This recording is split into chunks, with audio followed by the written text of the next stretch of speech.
ಶ್ರೀ ಗುರುಭ್ಯೋ ನಮಃ. ಹರಿ ಓಂ. ಶ್ರೀ ಸತ್ಯವರ ದುಗ್ಧಾಬ್ಧೇ ರುತ್ಥಿತಾ ಜಗತೀತಲೆ ಸುಧಾ ಶ್ರೀ ಸತ್ಯ ಧರ್ಮಾಖ್ಯ ಪಾವಯೇತ್ ಸ್ಮರತಃ ಸತಃ.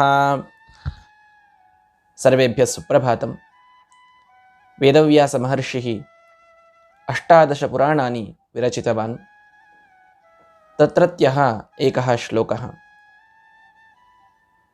ಗರ್ಭೇ ವ್ಯಾಧೌ ಸ್ಮಶಾನೇ ಚ ಪುರಾಣೇ ಯಾ ರತಿರ್ಭವೇತ್ ಸಾ ಯದಿ ಸ್ಥಿರತಾಂ ಯಾತಿ ಕೋ ನ ಮುಚ್ಚೇತ ಬಂಧನಾತ್. ಎಲ್ಲರಿಗೂ ಸುಪ್ರಭಾತ. ವೇದವ್ಯಾಸ ಋಷಿಗಳು ಮಹಾಭಾರತವನ್ನು ಬರೆದಂತಹ ಅತ್ಯಂತ ಶ್ರೇಷ್ಠ ಗ್ರಂಥಕಾರರು. 18 ಪುರಾಣಗಳನ್ನು ಕೂಡ ಅವರು ರಚನೆ ಮಾಡ್ತಾರೆ.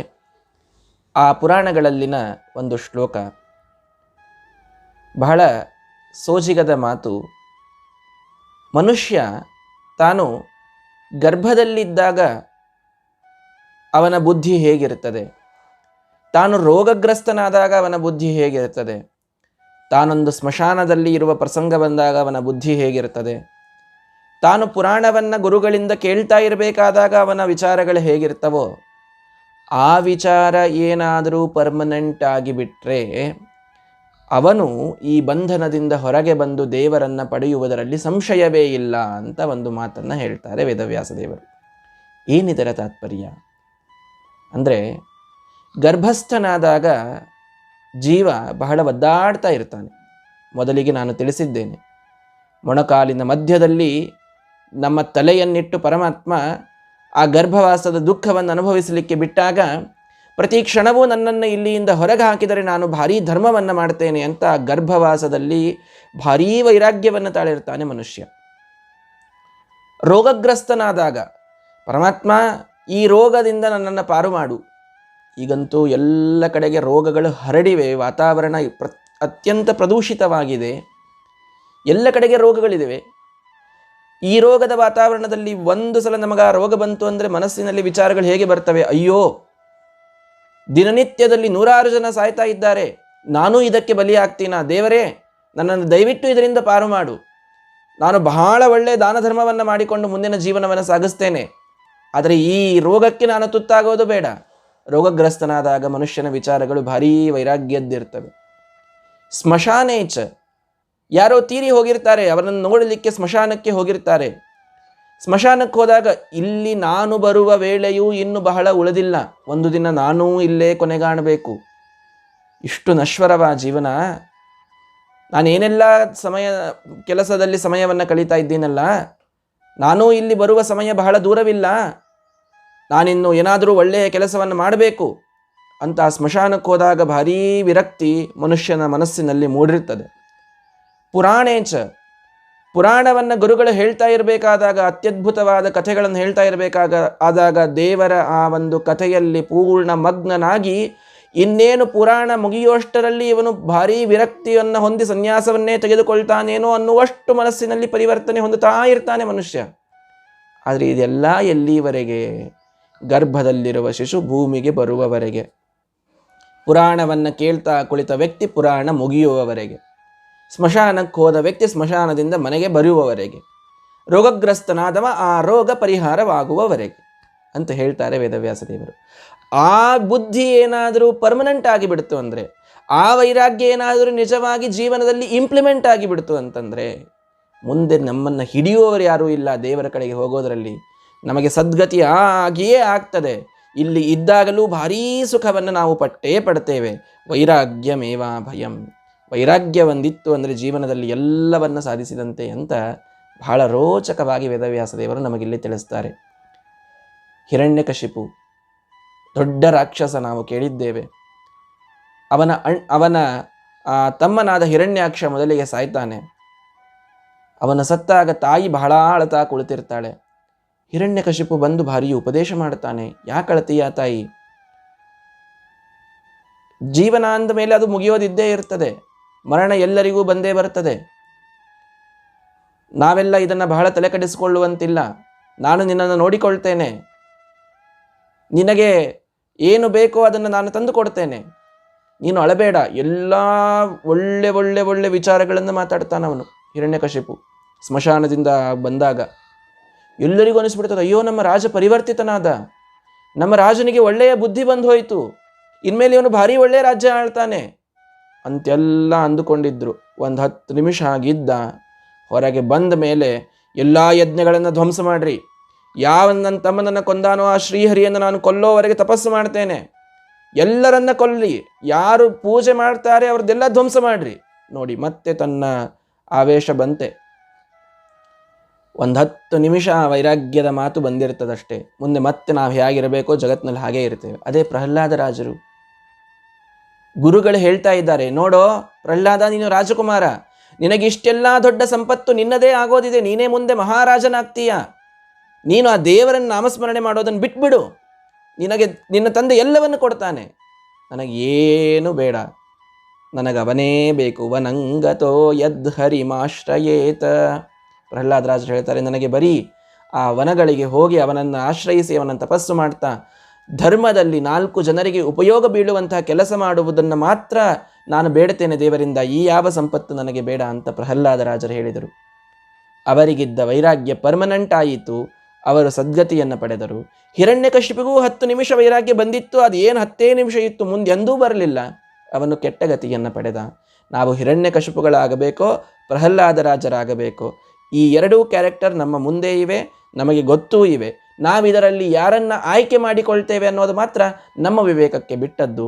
ಆದ್ದರಿಂದ ಸರಿಯಾದಂತಹ ಆಯ್ಕೆಯನ್ನು ಮಾಡೋಣ, ವೈರಾಗ್ಯದಿಂದ ಜೀವನವನ್ನು ನಡೆಸೋಣ, ಭಗವಂತ ಕೊಟ್ಟಿದ್ದರಲ್ಲಿ ತೃಪ್ತಿಯನ್ನು ಹೊಂದೋಣ, ಅದರಲ್ಲೂ 4 ಜನರಿಗೆ ಹಂಚಿ ತಿನ್ನುವಂತಹ ವ್ಯವಹಾರವನ್ನು ಬೆಳೆಸಿಕೊಳ್ಳೋಣ. ಈ ಅತ್ಯಂತ ಕೆಟ್ಟ ಪರಿಸ್ಥಿತಿಯಲ್ಲಿ ವೈರಾಗ್ಯದಿಂದ ಇದ್ದ ವ್ಯಕ್ತಿ ಭಾರೀ ಆನಂದಭರಿತನಾಗಿರ್ತಾನೆ. ಇದರಿಂದ ಮೇಲೆ ಬರಲಿಕ್ಕಾಗ್ತದೆ, ಇನ್ನೂ 4 ಜನರಿಗೆ ಸಮಾಜದಲ್ಲಿ ಉಪಯೋಗ ಬೀಳಲಿಕ್ಕಾಗ್ತದೆ. ಇದನ್ನು ಮಾಡಲು ಎಲ್ಲರೂ ಪ್ರಯತ್ನಿಸೋಣ ಅಂತ ಹೇಳ್ತಾ ಇವತ್ತಿನ ಸುಭಾಷಿತವನ್ನು ಮುಗಿಸ್ತೇನೆ. ನಾಳೆ ಮತ್ತೊಂದು ಸುಭಾಷಿತದೊಂದಿಗೆ ನಿಮ್ಮ ಮುಂದೆ ಬರ್ತೇನೆ. ಶ್ರೀ ಕೃಷ್ಣಾರ್ಪಣಮಸ್ತು. ಜೈ Shriram.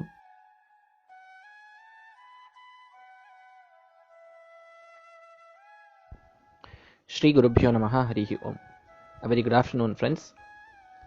Puranas are the greatest treasures of knowledge. Vedvyas Maharshi gives beautiful philosophy through these Puranas. And this shloka is one from such a Purana. Here, the author says that we all will be having a feeling of renunciation or detachment under some circumstances. He says, when a soul is in the womb of his mother, he'll be continuously promising God that he'll do all good things once he comes out. So he'll be praying continuously to put him out, because he'll be under great grief in the womb. When a man is in a deadly disease, he has fallen prey for a deadly disease, then he will be continuously praying that, oh God, please make me recover from this. I'll do all good deeds. When a man is attending a funeral, he'll be thinking that I may be the next person who will be lying there. I have to start doing the good things.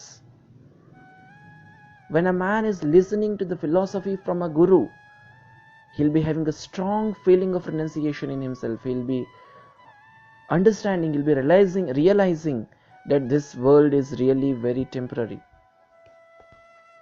So under such circumstances, we all will be experiencing this feeling of detachment from this world.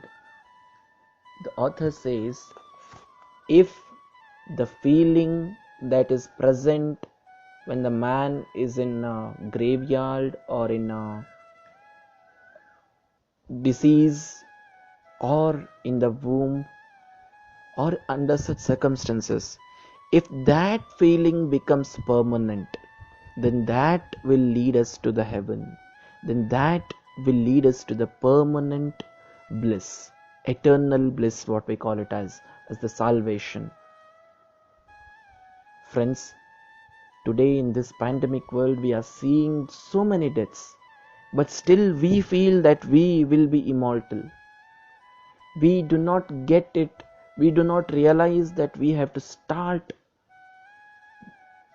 helping others, doing only the good deeds, keeping us away from the sins, because we never know that life can end at any time. We never know when it ends. The feeling what we'll be having in the graveyard will be so temporary that we will forget once we come home. Once we get recovered from the disease, we will forget what all we promised, what all we had thought of. So if that becomes permanent, that will lead us to God. Hiranyakashipu, we all know, was a demon. But still, when his brother Hiranyaksha died, he convinces his mother. He says her not to cry. The life itself will end one or the other day. So is my brother. His life also got ended. You please don't cry, mother. He says. He convinces very beautifully. He says all the philosophy. But only when he was in the graveyard for some time. When he came back, he again gave the orders of killing all the people who were doing tapasya, who were worshipping God. He ordered to kill the rishis and sages and everyone. But Prahlada, as we see, was his own son. He was offered the whole kingdom. The gurus who were teaching him said that if you forget God, your father will give you everything on this earth. He had everything to get, but still Prahlada says, no, I need God. I want God. This life is really very temporary. I don't need the mundane desires of this. So, we have the choice to become Hiranyakashipu or Prahlada. We have to choose wisely and make our character really very fruitful, our life really very fruitful. We have to start in the path of spirituality. We have to start doing the good deeds, helping others in these tough times. And we have to stop thinking of accumulating the wealth for oneself and for the generations to come, which of course have to be left here itself while going. So let us all think in this way. Let us all get the spirit from these Puranas and let us all become spiritual. Thank you. Shri Krishnarpanamastu. Jai Shri Ram.